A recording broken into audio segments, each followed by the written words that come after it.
दिसंबर 1984 भोपाल की एक कीटनाशक बनाने वाली कंपनी जिसमें कुछ वर्कर्स काम कर रहे थे। रात के लगभग 12 बज रहे थे। अचानक कुछ वर्कर्स के आंखों में जलन होने लगी तो इन्हें लगा कोई गैस लीक हुई होगी और इसी को देखते हुए इन्होंने जांच करना शुरू किया। तभी एक वर्कर ने देखा एक पाइप से कुछ पीले कलर का टपकता हुआ दिख रहा था। इसी को देखते हुए वर्कर ने जाकर अपने सुपरवाइजर को सारी बातें बताई, लेकिन सुपरवाइजर को लगा कि ये पानी होगा क्योंकि इतने बड़े प्लांट में छोटी छोटी लीक्स होते रहती है। तब सुपरवाइजर ने कहा चलो हम टी ब्रेक ले लेते हैं, फिर इसकी जांच करेंगे। और हर रात की तरह सारे वर्कर्स और सुपरवाइजर टी ब्रेक पर चले गए। तब तकरीबन 12 बज रहे थे, लेकिन रात के 12:45 होने तक पूरी फैक्ट्री में एक जहरीली गैस फैल चुकी थी। वर्कर्स को सांस लेने में दिक्कत और आंखों में काफी ज्यादा जलन होने लग रहा था। देखते ही देखते ये गैस पूरे भोपाल शहर में अगले 2 घंटों के अंदर हवा के जरिए फैल जाती है और अगले 2 दिनों के अंदर भोपाल शहर के कई हजारों लोगों की मौत हो जाती है। इसे ही भोपाल गैस ट्रेजेडी कहा जाता है। लेकिन सबसे बड़ा सवाल ये उठता है कि इतने बड़े दुर्घटना का आखिर जिम्मेदार कौन है? वो फैक्ट्री या फिर उसमें काम कर रहे मजदूर या फिर हमारी गवर्नमेंट? चलिए इस घटना को समझते हैं गहराई से। अंत तक बने रहिए वीडियो में। पूरा शहर खांस रहा था, शहर दर्द के मारे चीखना चाहता था। About 40 tons of gas leaked from the Union Carbide factory. The consequences were catastrophic. Official estimates suggest some 5,000 people died. As the gas cloud condenses, it sinks to ground level. इन चेहरों को देखकर आज 30 साल बाद भोपाल का गुस्सा बदहवास हो जाता है। भोपाल की जिस फैक्ट्री में यह डिजास्टर हुआ था, ये कंपनी थी यूनियन कार्बाइड की और ये कंपनी 100 सालों से भी ज़्यादा पुरानी है। और इसे आप अगर नहीं जानते तो इसके प्रोडक्ट को तो आपने यूज़ ज़रूर किया होगा। एवर रेडी बैटरी जो है वो इसी कंपनी के द्वारा बनाई जाती है। ये ना सिर्फ बैटरियाँ बल्कि कीटनाशक और रॉकेट फ्यूल भी बनाती है। दुनिया भर में इसकी फैक्ट्रियाँ फैली हुई है और ये लगभग सारी फैक्ट्रियाँ केमिकल बनाती हैं। साल 1994 में इसका नाम बदलकर एवरेडी इंडस्ट्री कर दिया गया। इस नाम को तो आप शायद अच्छे से जानते ही होंगे, जिसे इंडिया में यूनियन कार्बाइड इंडिया लिमिटेड के नाम से जाना जाता था। यूनियन कार्बाइड एक बहुत ही सक्सेसफुल कंपनी थी। इसके 49% हिस्सेदारी इंडियन इन्वेस्टर के हाथों में थी। इसमें इंडियन गवर्नमेंट भी इंक्लूड थी। साल 1969 में इस कंपनी ने भोपाल में एक मैन्युफैक्चरिंग प्लांट खोला, एक खास तरह के कीटनाशक को बनाने के लिए, जिसका नाम था सेविन। इस सेविन को बनाने के लिए एक खास तरह की केमिकल की जरूरत पड़ती थी। इसे मिथाइल आइसोसेनाइड या MIC कहा जाता था और ये एक बहुत ही डेंजरस खतरनाक केमिकल है। MIC को बाहर से इंपोर्ट करके लाया जाता था सेविन को बनाने के लिए। साल 1980 वो साल था जब काफ़ी कुछ बदल चुका था। UCIL को काफ़ी लॉस होने लगा।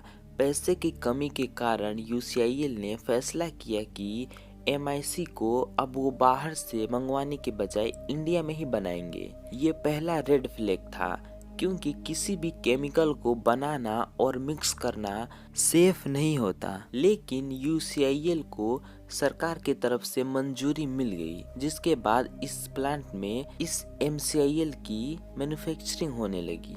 इसी समय भारत सरकार के द्वारा कहा गया था कि प्लांट को एक प्रॉपर प्लान बना लेना चाहिए ताकि अगर कभी गैस लीक हो जाए तो भोपाल के लोगों को पता हो कि उन्हें करना क्या है और अपनी जान कैसे बचाना है, क्योंकि सबको पता था कि यह एक डेंजरस केमिकल की प्रोडक्शन की जाएगी। लेकिन ऐसा कोई प्लान कंपनी के द्वारा कभी नहीं बनाया गया। इनफैक्ट 1981 में एक वर्कर की मौत हो गई इसी MIC गैस के चपेट में आने से। लेकिन इसके बावजूद कंपनी ने कोई एक्शन नहीं लिया।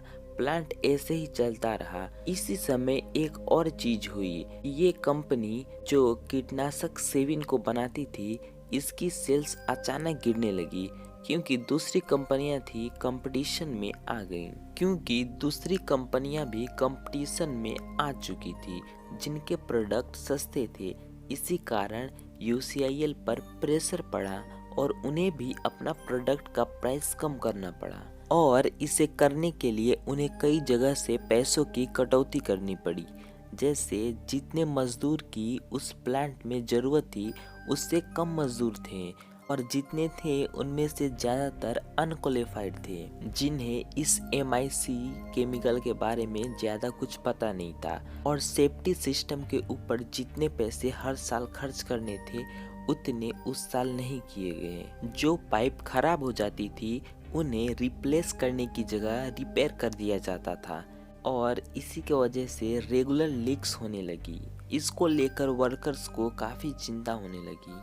इसके बावजूद जितना खतरनाक केमिकल इस फैक्ट्री के अंदर बनाया जा रहा था, इसकी खबर ना तो मजदूरों को थी और ना ही भोपाल में रहने वाले लोगों को। चलिए थोड़ा गहराई से समझते हैं उस प्लांट के अंदर आखिर चल क्या रहा था। जैसा कि मैंने बताया, इस प्लांट के अंदर MIC जो कि केमिकल है बहुत खतरनाक, उसे मैन्युफैक्चर किया जा रहा था। इस प्लांट के अंदर MIC को लिक्विड फॉर्म में 3 बड़े बड़े अंडरग्राउंड टैंकर्स के अंदर रखा जाता था, जिसमें से पहला टैंकर E610, दूसरा E611 और तीसरा E619 था। E610 और E611 को MIC से भर दिया जाता था और E619 को इमरजेंसी के लिए खाली छोड़ना था। इसके अलावा सेफ्टी के लिए इन टैंकर्स के अंदर टोटल कैपेसिटी का सिर्फ 60% MIC से भरा जाना था, 60% से ज़्यादा नहीं, क्योंकि MIC अगर पानी के कांटेक्ट में आ जाए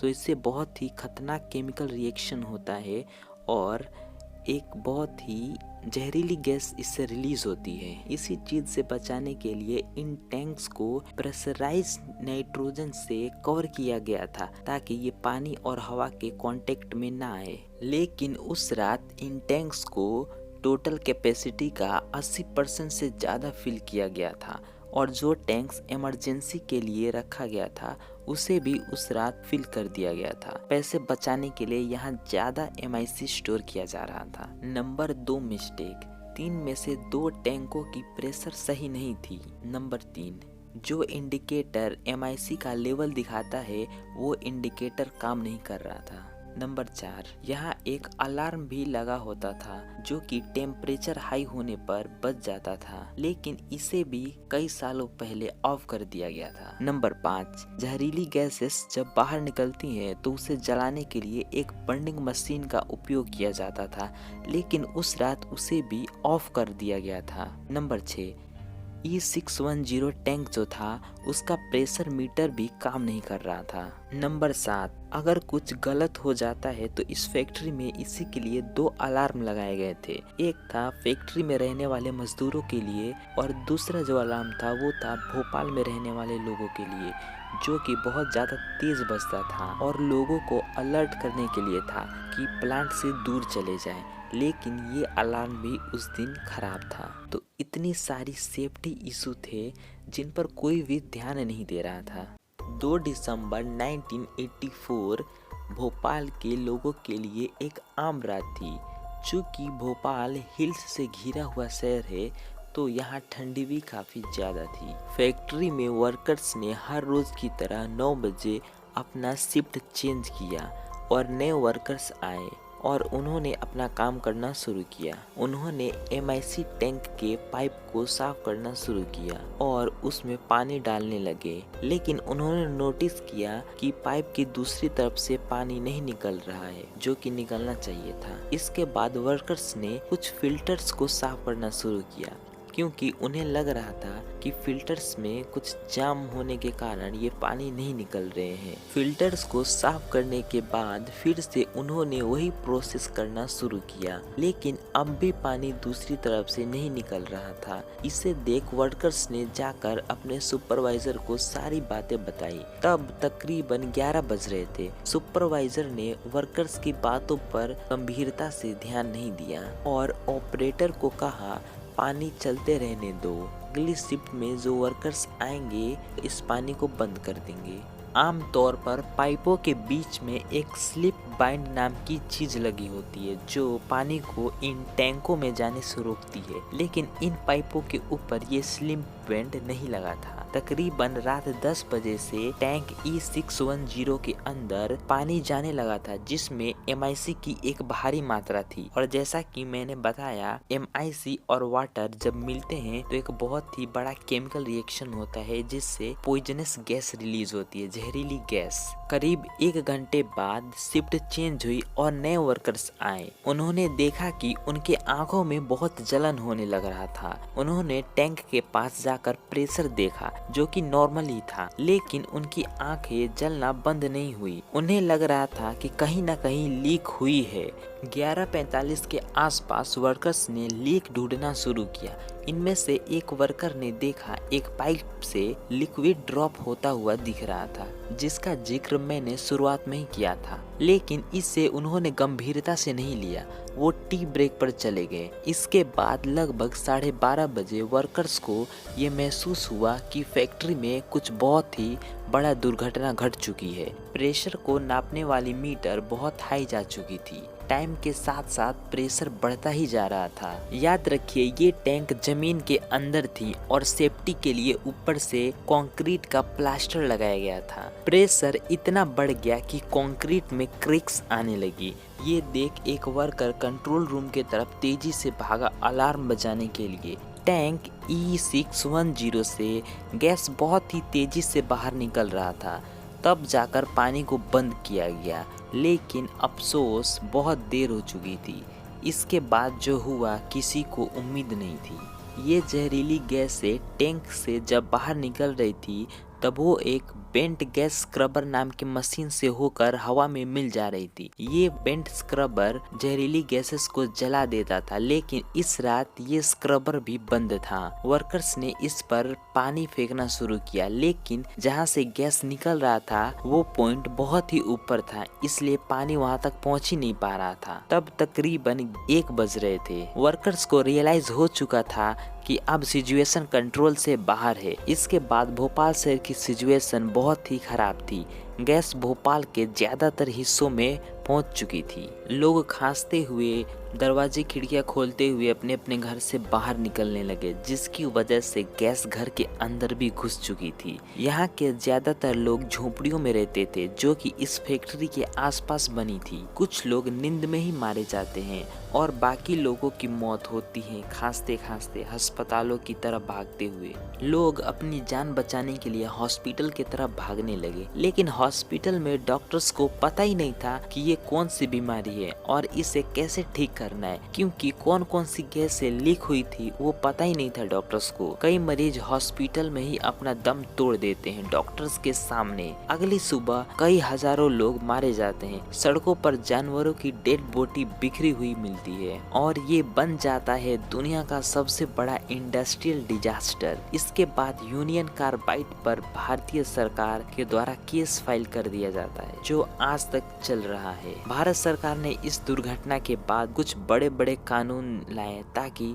भविष्य में ऐसा गलती फिर ना हो सके। इस पर आपका क्या विचार है कमेंट बॉक्स में आप लिख सकते हैं, और पसंद आया हो तो चैनल को सब्सक्राइब भी कर सकते हैं। मिलते हैं अगले वीडियो में।